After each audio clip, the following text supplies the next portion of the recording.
Hello everyone, this is Anthony Montalbano here with InternetRiot.com, and today's site, or I should say just a whole bunch of sites, is Google. I'm sure we all by now know what Google is. We probably use it as a verb. I Google this, I Google that, I'm going to Google. Uh, Google is awesome, and I want to show you some things that I don't know if many of you are aware of that you can do with Google, some other ways you can search, some really unique searching techniques that Google offers that most people are just stuck with looking at the page you see right in front of me. Google, the search query box, Google search. You type what you want, you get your results. Real simple Google search. But the cool thing is they have so many other ways of searching material out there that you may not be aware of. I'm just going to give you a quick rundown. I actually have 7 different ways, besides the standard Google search that we see right here, 7 different ways that we can search stuff on Google and find things even better than you would ever imagine online using some Google services. So jumping right in this, the first one I have for you is Google Maps. This is pretty popular. Most people by now know what Google Maps is, maps.google.com. You should see something like this here.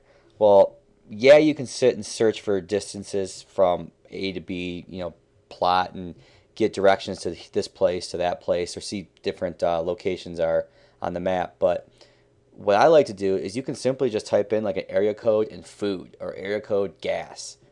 I want some food and I'm in Detroit, Michigan area, so I'll just type in food 48201 search map. And that's all I really type. Now look at this map. All these different dots are different restaurants. And wherever I'm at, I could say, okay, I want to go here. And you can click on any of these. You can see there's phone information right here. You can click on it like Chelly's Chili Bar. I can click on this, go over the menu, see what I want, make the phone call. So the next one I have for you is Google Books, and this is books.google.com. Now, I don't know how many are aware that Google has been archiving a lot of books and a lot of magazines. My favorite is using Google Books for their magazines because they are literally indexing and archiving so many magazines that you can search. I mean, not only can you see them, but you can search like paragraphs or sentences or whatever you're looking for in these magazines. So for instance, if you just scroll down here, you can see some of the magazines that we have. Here's Popular Mechanics. I can click on it, and this is December 1989. So I can go browse all issues over here in the top left that I just clicked on, and look at this. This is Popular Mechanics browsing all issues. They have indexed all the way back to 1900 of Popular Mechanics issues that I can actually not only read. I mean, look at this. I can click on one of these, and you can actually read this.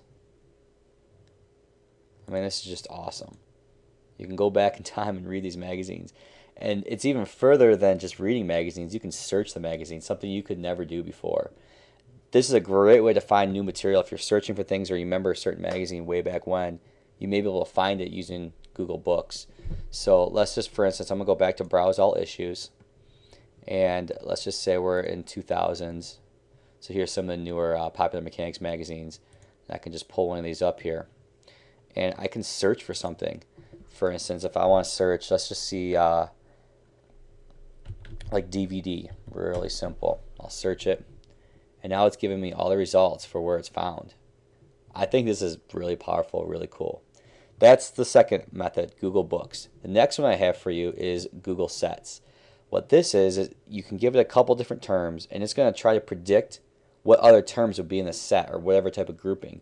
So if you did like music, different musician groups, you could do something like Def Leppard and maybe Journey. You can see we're kind of going with the hair bands of the 80s here. I'll do like Styx. And maybe that's all I can really think of right now.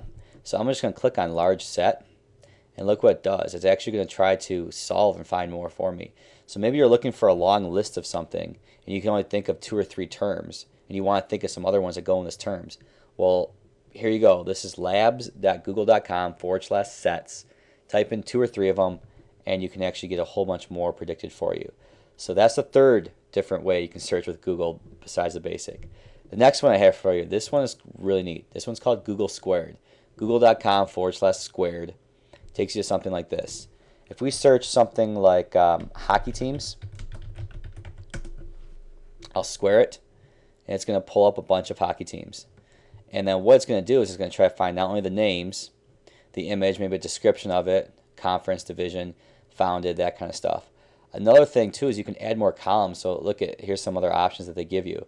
So if I want to see, for instance, the captain of all these teams, you do captain, and there you go. So, all right, that's number 4. Number 5, Google News Timeline. This actually searches things and lists them in a chronological fashion more than the best return results.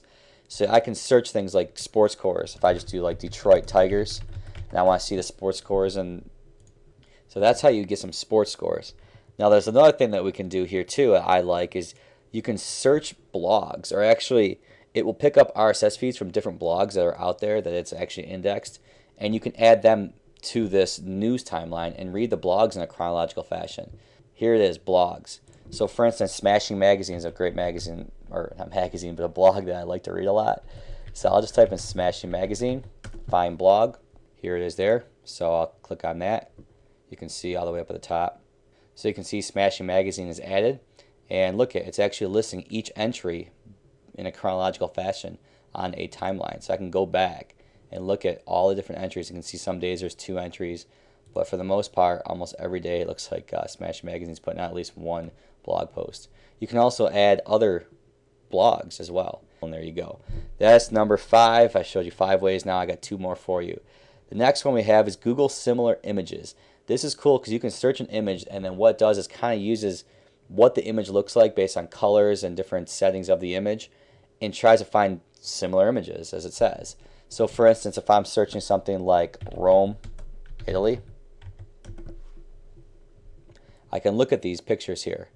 This is a really cool picture of the Colosseum. I want to see more similar to this. I don't like that. I want to kind of filter all this other ones out. This isn't exactly what I was looking for. Kind of looking for Colosseum. So I'm going to click similar images right underneath this. Look at this. Literally, it's like the exact same damn picture over and over and over again. But you also have different dimensions. So if you're looking for like maybe a larger image, then this is a great way of finding that as well. But here we go. There's another one we can try. View full images. There we go. So there we go. I got a great, decent sized image of the Colosseum. I was able to find multiple renditions because it does similar images searching. That's that. So that's another way of searching things on Google. And finally, this is a more obscure way. This is something that's kind of new. I don't know how far along it's really coming. This is Google Audio Indexing. What they're actually doing is they're transcribing YouTube videos so that you can search what people are saying in the videos. Now, for the most part, their searching is only allow you to search politicians. So you don't have that many videos to search, but there's still a lot of things you can do with this. And I think this is really cool because what I like to do is try to start a sentence and see how different politicians finish it. For instance, I love, just like I love, and see what's going on. So for instance, I'll use my quotes, and I'll say I love, and I'll search videos. And you can see here's a bunch of different things I can click on. And then all you do over here, here's a video on the right. These are the different results inside the video and where it's at. So you can click on this and hear it right where it's at. I'll click on that. Because there are long days and it is tiring, but I love the job of delivering. And there you go. There's where he just said I love. And you can see there's other search results, and I can continue to go through the pages and look at the other YouTube videos that it's also transcribed and indexed. You can also do stuff like I believe and see what they believe. I hate. I want. I'm just thinking of different sentences if you want to finish the sentence. It's kind of different when you're searching what people are saying. You have to think a little bit differently. So what I do a lot of times is I think of a sentence and I want to see how a politician would finish it. So real simple is I love, or I hate, or I believe, or I want, or I need, or we need.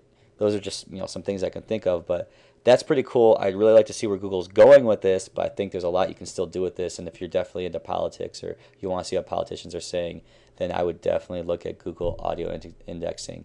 That's just labs.google.com/gaudi. So that's it. There you have it. There's 7 new ways to use Google to search for things on the internet you may have not already known, but I thought you should know. So take that. Go Google more than you normally would. And this is Anthony Montalbano with InternetRiot.com, and I'll see you guys again soon.